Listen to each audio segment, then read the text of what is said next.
Good morning, everyone. Editor is my first name, Mark is my middle. Just by a show of hands, how many of you drove in today? How many of you took the bus? Okay, well, you're going to have to speak to Elaine after this. That's why we're here today.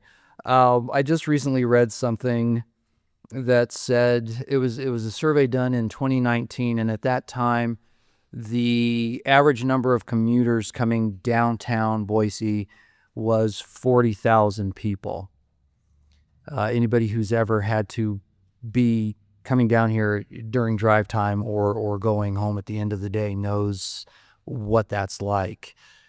By 2030, it's estimated there's going to be 55,000 plus drivers coming just downtown. That's not the entire valley. That's just this little area here.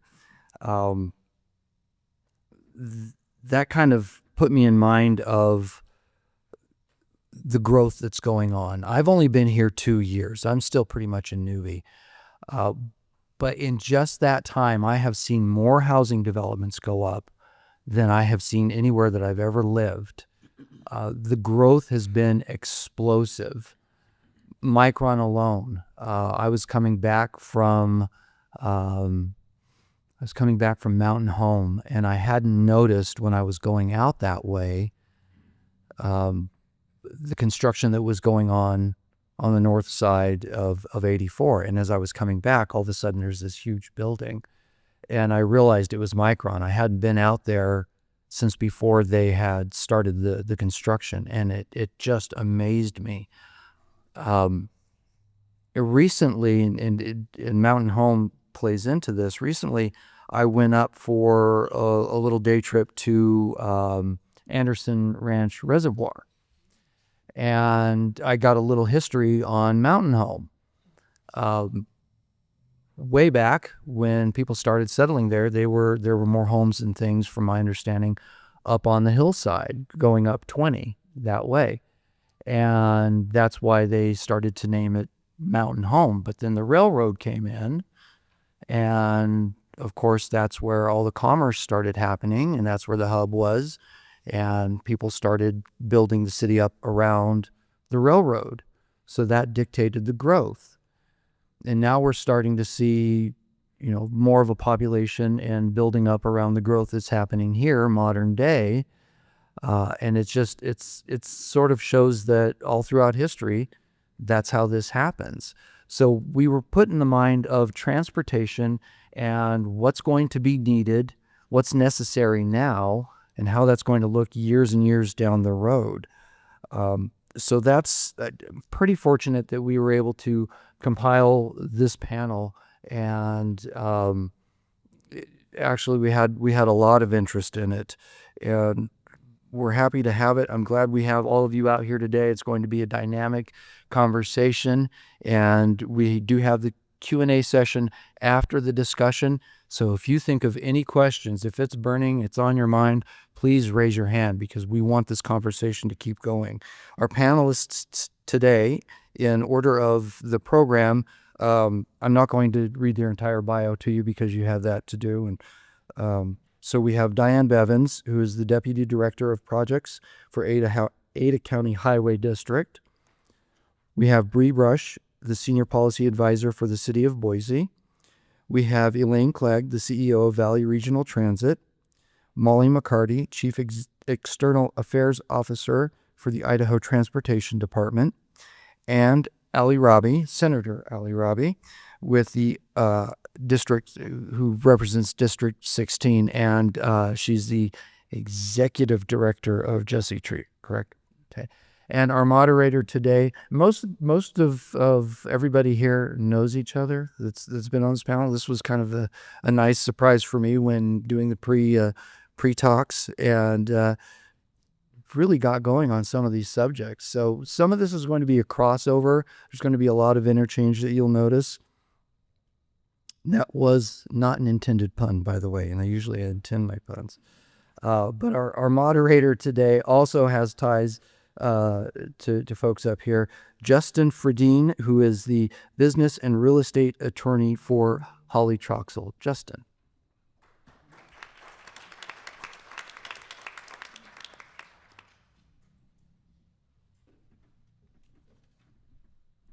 Well, thank you, Mark, and good morning, all. Appreciate you all coming out this beautiful morning. We are very fortunate to have this distinguished panel here today. I've known some of them for years. Some have only met this morning, but they are all experts in their field, and we are very fortunate to have them. So we'll kick things off with a question for the entire panel, and you can take this in any order you like as inspiration strikes. But we would be curious to hear from your agency or organization's point of view, what are the biggest transportation issues that are facing either the Treasure Valley or the state at large? I could start, or go ahead. I'll let you go ahead. Whichever. I would say a couple of things for the Idaho Transportation Department that we are grappling with in recent years. One, I would say, is we're working a lot now on big safety and capacity needs that have been unmet for a long time in the statewide. And how do we grapple with that with long-range planning? Because I think there's a real misperception there that, if we're working on safety and capacity, trying to catch up, that somehow we're okay. We're able to be on top of growth and get ahead of growth. That is not the case. We have a lot of long-range planning that is unfunded that we're working on. And so just working through that and finding the right balance, knowing kind of what the state's resources are is something that's always a challenge for us. And I would say the second issue that is a big concern for us is retaining a skilled, dedicated workforce, to be honest. We, as a state agency, we have limitations in terms of what we can pay our employees and how we approach that, how we structure the personnel. And so it's very challenging for us. We have significant turnover. We're working with our legislative friends, one of them sitting here, and making some improvements that we think will help with that. That will be an ongoing challenge. And we're just continuously spending way too much of our time training people who are coming on board because we're not able to retain them. So those are probably our two biggest concerns right now. Okay. Thank you, Molly. So I'd add to that the challenges that the Idaho Transportation Department are facing, I think, are exacerbated by the fact that the state of Idaho really hasn't matured yet as a state in terms of dealing with the kind of transportation issues that we're seeing today. And I say that because, we're used to being able to turn to ITD and say, hey, go fix that road. And they fix it and everything is fine. As Molly said, it's time to get ahead of this. We have to do some long-range planning. Part of that long-range planning, you won't be surprised to hear, in my point of view, needs to include transit and other ways to move, long-distance rail, inner-city rail, for instance, and not just relying on always saying, well, we'll fix it by creating more space for more people to drive more cars. As we look around the country, we, I think, can see that really doesn't work in the long run. If it were the best solution, people would love to live in Los Angeles, and they don't. They don't love to drive in Los Angeles, especially because it's not a great solution. The best solution is a balanced transportation system. If we're going to have that in Idaho, we're going to have some leadership, especially at the state level, to change some of our statutes and some of our funding mechanisms so that we can actually consider a broad array of solutions instead of just turning to ITD and say, hey, would you go fix that? I can go next from the city of Boise's perspective. I think one of the biggest challenges we face is kind of a culmination of all these issues is increasing traffic congestion and the extent that affects folks' quality of life in Boise. Nobody wants a really long commute. Nobody wants to have to drive 15 minutes to a grocery store because of traffic. So trying to address that, we have limited tools to do so because of some of the things Elaine said. If we're going to address traffic congestion, there's really only three ways to do it. You can use what you have smarter using technology or systems like that. You can increase your capacity, add new lanes, you can decide whether you want to use your space that way or not. And then third, you can reduce the demand for it. So I feel like that's sort of one of the tools that we have tried to use as a city of Boise by investing in Valley Regional Transit routes, active transportation in partnership with ACHD, but you really start to run out of ways to address this problem. And when you have tremendous growth like we have had, that becomes a really big issue for people's day-to-day lives. So Molly said basically some of the same things that I was going to say, but for ACHD on the smaller level, it's really the pace of growth that has affected us. Probably every community grows, but it's like the pace that Ada County has grown over the last 20 years and is still growing. And anticipating the location of that growth, we all would like to have a crystal ball and know where the needs are going to be, but economy and the cities and a lot of things that go into dictating where the new village is going to be, or the next big development, or the next new state highway like State Highway 16 going in, and then being reactive to the growth in the northwest part of the county. So it's always balancing those needs. Don't want to underestimate maintenance of our existing facilities, and then as your facility infrastructure grows, the maintenance needs grow, and then you're competing for dollars for maintenance versus expansion, and it's just always balancing those priorities. So, and I also agree with the staff. We're seeing a lot of retirements and turnover and losing that knowledge base as well. Yeah, so I don't represent a specific agency here, but I can talk from the legislative challenges that are causing challenges for all of you as well in some ways. So I think, being a representative from a more urban area and the fact most of our legislators are from more rural areas, there's definitely a lot of tension there and some targeting that happens to more urban areas. And so some of the legislation I'll talk about today later that has been passed really negatively impacts my area and yes, other more dense areas, and doesn't really allow, every area of the state to address the needs that they have. So, and it kind of in line with that, just in the political climate that we're in and our budgeting process and the way our legislature has looked at how we allocate funding for transportation and really everything is definitely a focus on making more and more cuts and not a lot of planning. So again, that's just made it really difficult for us to look forward to what's needed and make the investments that we do need in the state right now, where there's just a lot of uncertainty, and I'll talk more about the budgeting process as well, but that has created a lot of challenges to get the investments that I think we need, and I know a lot of people think that we need. That's great. Thank you all. Those are all very enlightening, and I think we're going to touch on a lot of those points further as we go deeper into our discussion. Before we go any further, I think we thought it may be helpful just for the benefit of all of us here to sort of review everything that goes into planning and then executing a highway project, whether that be local or state. And so maybe Diane, if you wouldn't mind beginning just sort of explaining that process from inception all the way through to execution. And then Molly, perhaps you could chime in afterwards to detail what that may also look like on the state level.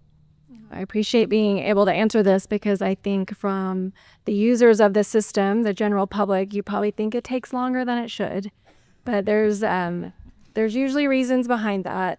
So by the time a project starts design, it's probably already been talked about in our planning process coming through our 5-year plan for several years, if not 5 or more years.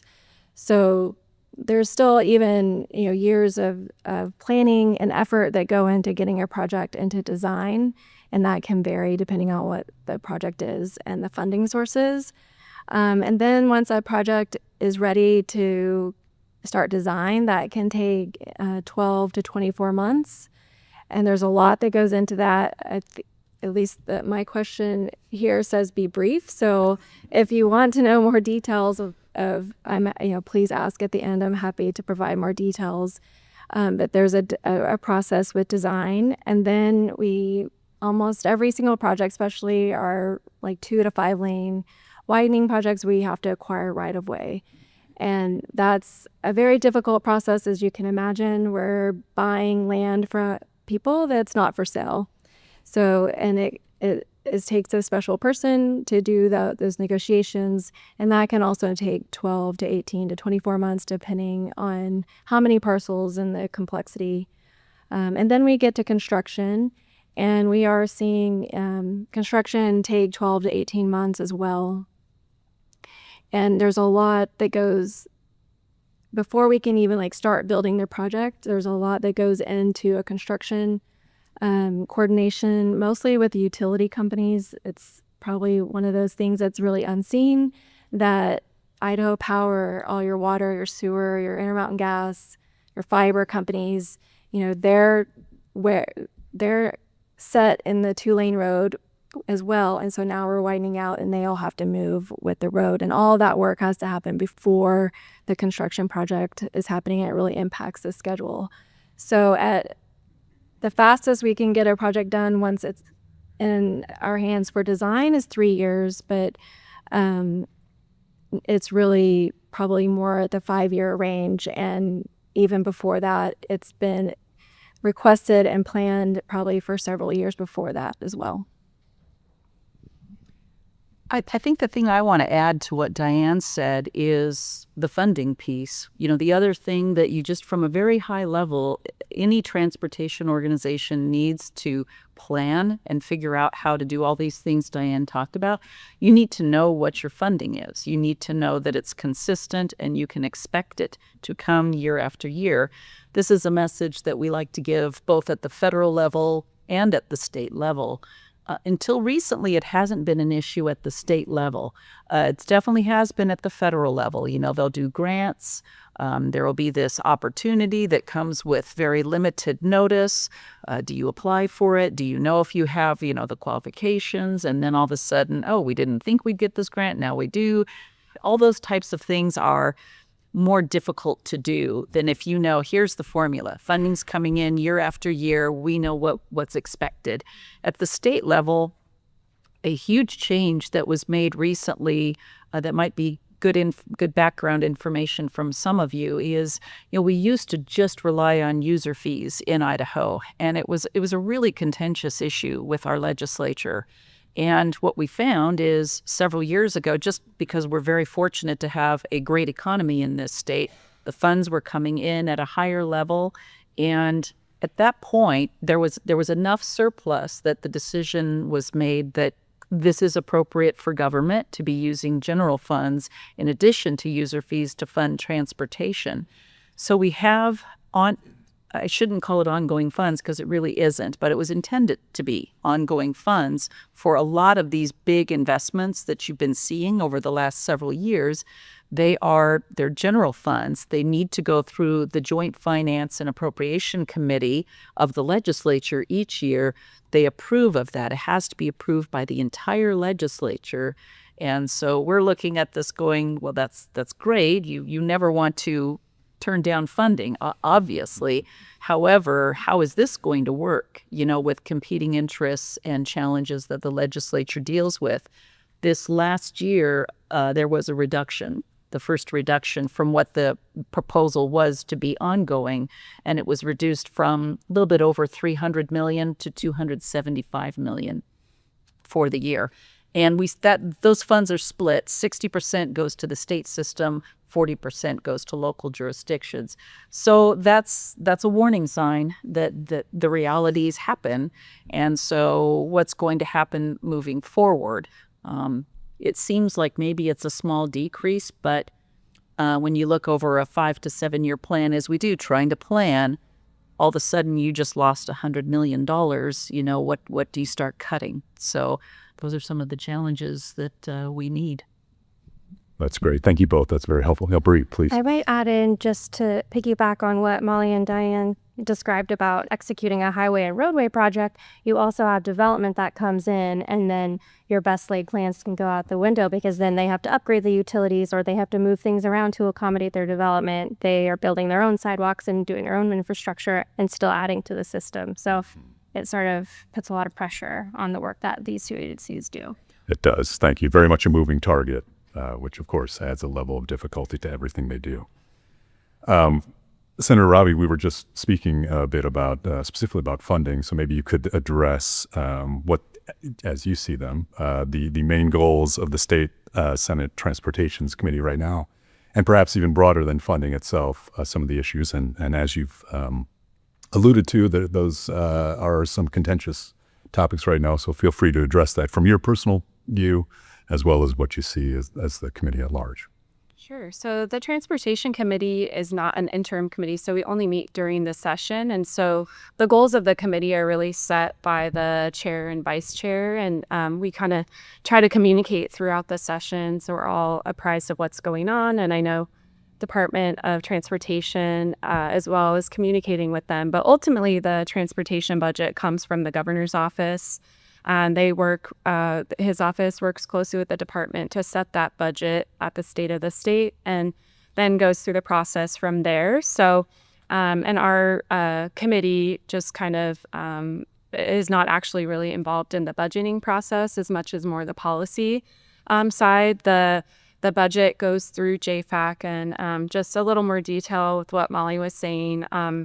That process has changed a lot. So whereas before there was a specific committee that was very focused on transportation and working collaboratively with the department to set their budget every year and pass a complete budget initially. Now the JFAC process works in such a way where they pass what they call a maintenance budget, which many would argue is not actually a maintenance budget. It doesn't include a lot of the basic needs that agencies have. So they pass that budget first. It goes through the entire body. And then they have to propose basically a second budget that is perceived to be adding to the department budget. And so that process has resulted in more cuts to every agency, including the Department of Transportation, just because, again, the political climate we're in, there has been a hyper focus on making more and more tax cuts, especially income tax cuts to our flat and reducing us to a flat tax rate. And so they're trying to find places they can cut budgets really anywhere within that process. So that's kind of been the priority I perceived from JFAC, the budgeting committee. As far as our committee, well, we passed like 3 more specialty license plates this year. No, including a potato one that you can now get. But we talked about a lot of different things from the policy side. There is now a lot of perspective and tension between our legislature and ACHD, unfortunately. So there was a lot of discussion about even changing the way that ACHD is structured, changing the makeup of the commission and things like that. That did not go through this year. There was a lot of pushback on that, but definitely a lot of discussion around that. And then from the policy side as well, we did, I think it's a bad thing, but we passed some legislation that requires certain funds to only be used for the primary benefit of vehicles. So that was a really big impact for ACHD city. I know a lot of cities and commissions across the state because now there's questions around how this is going to impact local projects, crosswalks being built by parks and schools, and things like that because there's not as much funding available. So and on a positive note, the governor's budget and our committee has discussed some increases. In recent years, our governor came out and famously, told everyone that, reminded everyone that most of our bridges were built before the first moon landing.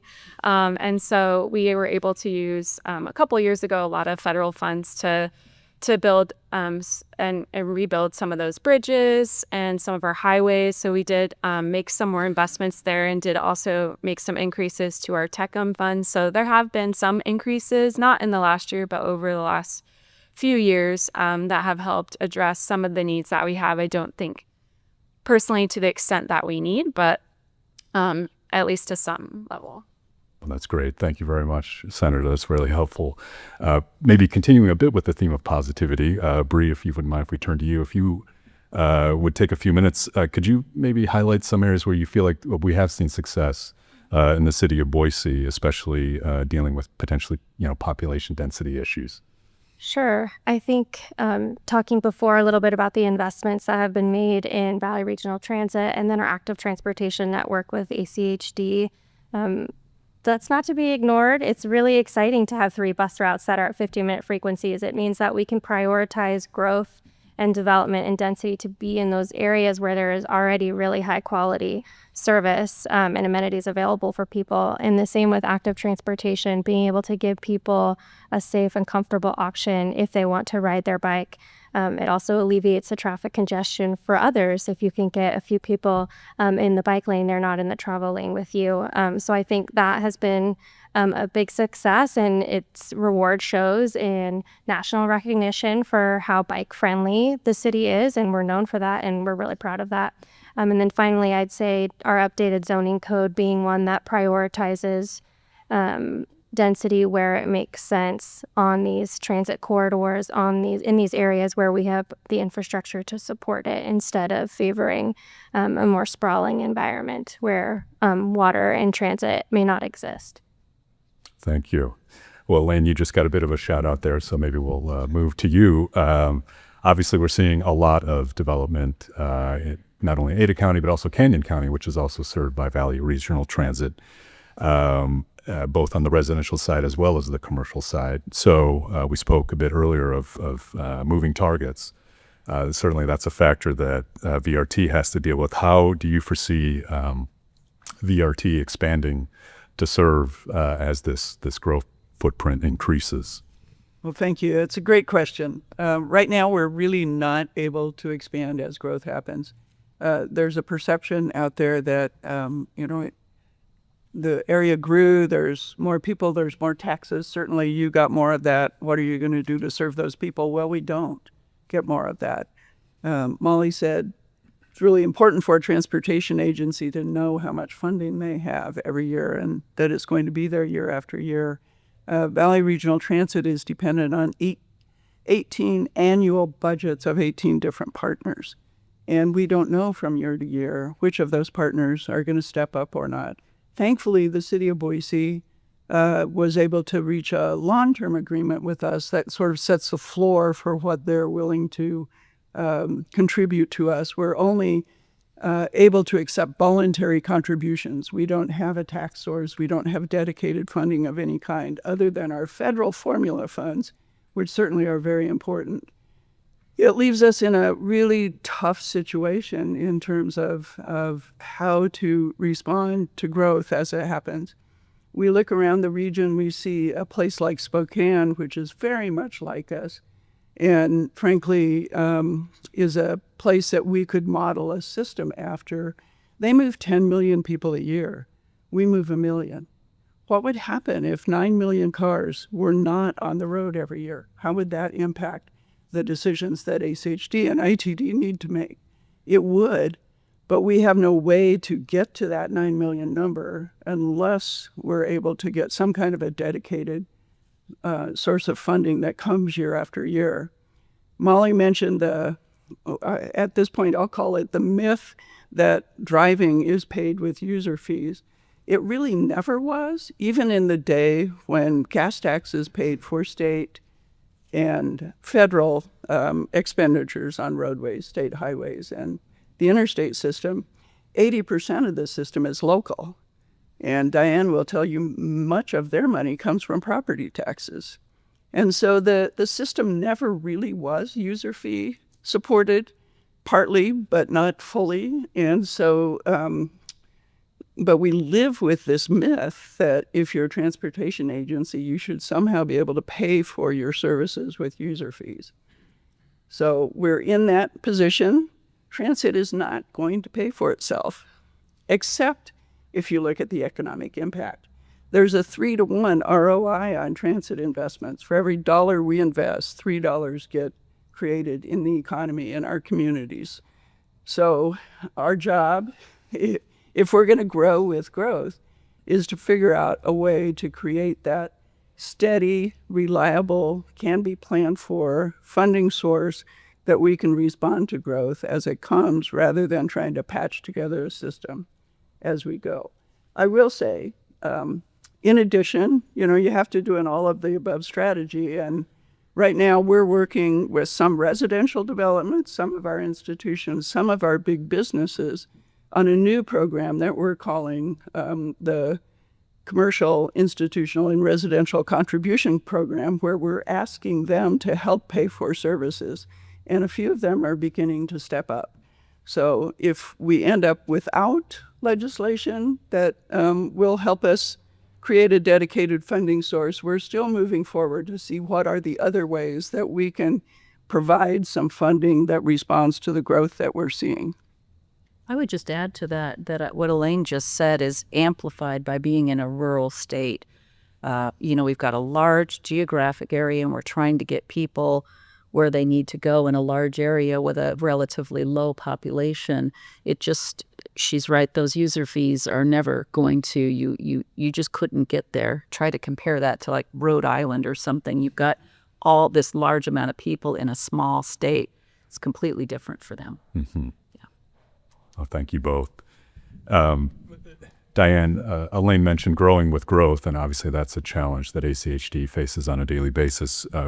Maybe you could, and you mentioned this briefly a bit before, but maybe you could speak a bit more about how ACHD chooses which projects year to year that they're going to focus their efforts on. Yes, as you can imagine, it's a very challenging task to do. And ultimately, our commission, we have an elected board of 5 commissioners, makes the final decisions, and staff uses all of our resources and expertise to make a recommendation. So we have a 5-year plan that is updated annually.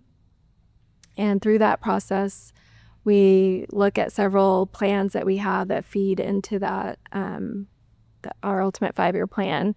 And one of those is our capital improvements plan, which is a 20-year long-range look at the needs in the county. And again, we do that update of the 20-year plan every 4 years. And as you can imagine, in 4 years, how things change. So as an example, you stick a road around State Highway 16 where there's now going to be an interchange. Wasn't on our radar for 4 years ago, but now we're building it. So there's a lot of energy and effort that goes in to a project like that once ITD decided to move forward with State Highway 16. So there's some external forces that play a factor as well. Growth or projects typically follow growth. Again, not always easy when things change.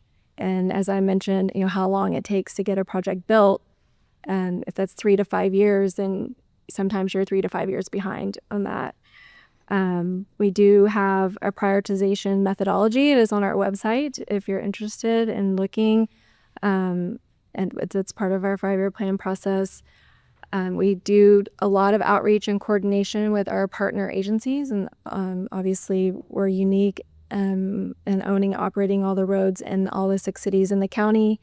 So we reach out to the cities, we understand their priorities, and we do our best to get those priorities in the plan and get those built as well.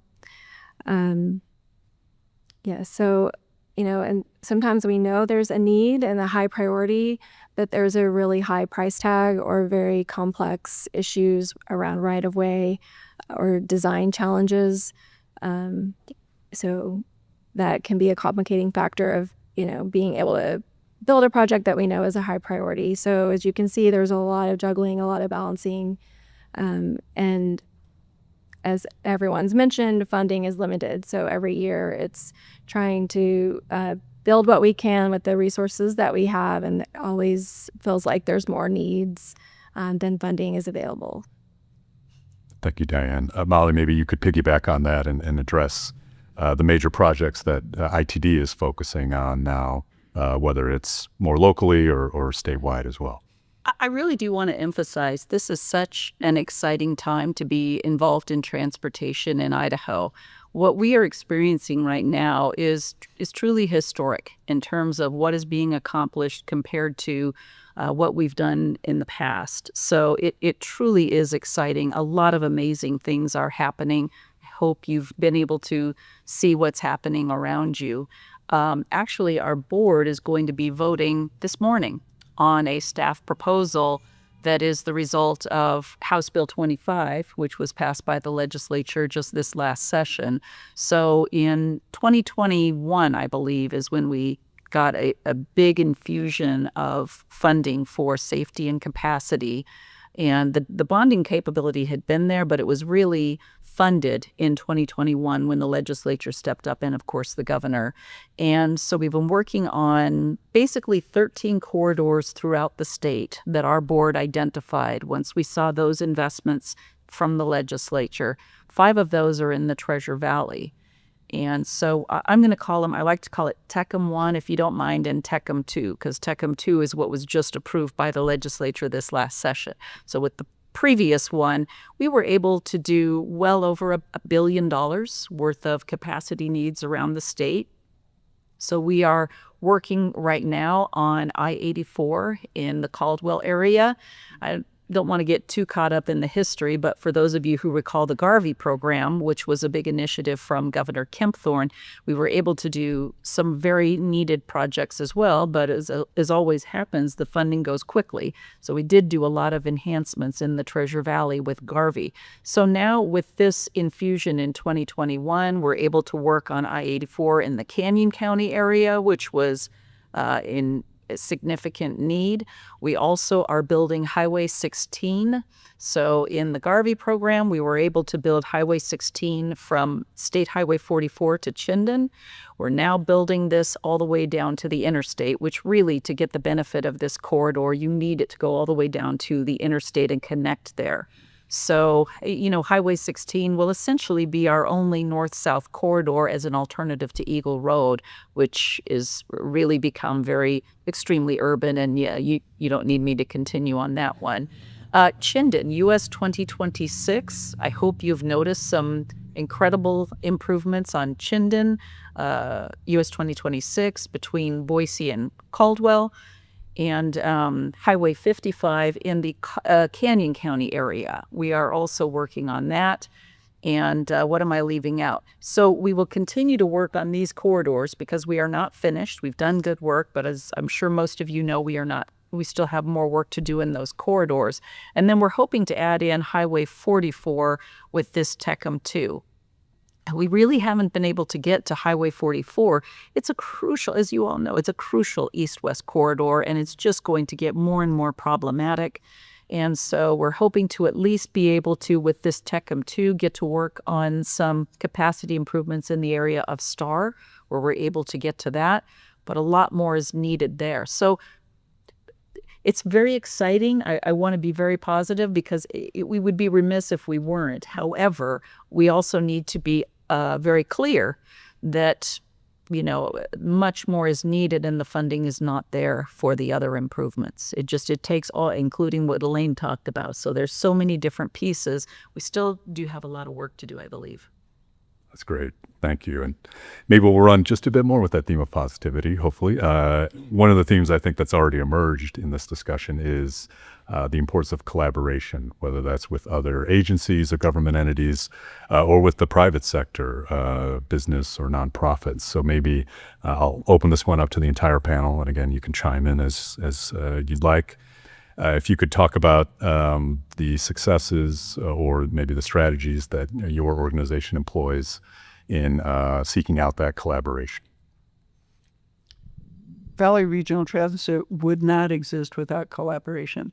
We live on it. We breathe it. We work it every day. A couple of our team are here who do much of that work.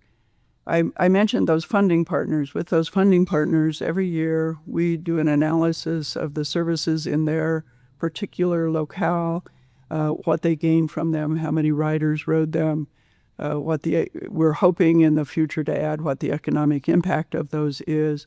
We visit with each of those. We attend their budget hearings. We sometimes have public hearings with them. And ultimately, they make a decision whether in return they're willing to continue to give us a voluntary contribution to support those services.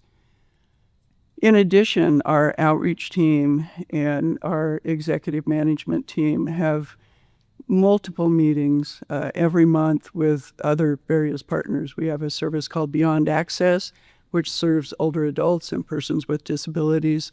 That team meets once a month with all of the folks that they serve. We meet with neighborhood associations and businesses and residential developments and institutions like St. Luke's to both serve their employees with rides, but also figure out ways that we can better serve their customers or their patients. I know I'm forgetting lots. Probably the biggest thing I would say, we're members of Compass. Obviously, Compass plays a big role in helping coordinate the things that happen in transportation in this region. One of the things that I think maybe is missing, as Molly said, it is an exciting time. There's lots going on. I will tell you, this job has been the most fun and exciting job I've ever had in my life, and I love it despite all the headwinds. But one of the things, because we're so busy, that I think has fallen by the wayside is regular scheduled meetings without something on the agenda. And I say that because what happens is we always meet around a specific project and we never talk about the big picture. What is, keeping you awake at night, and what do we really need to be working on? So I'm hoping over this next year, it was mentioned yesterday at ACHD that maybe we can reinstitute some of those kinds of meetings and help even more with collaboration. Jump in. Again, I mentioned the uniqueness of ACHD, so collaboration is part of everything, or part of what we do every day. Starting at our elected officials level, our commissioners meet with elected officials from the cities and the county on a regular basis.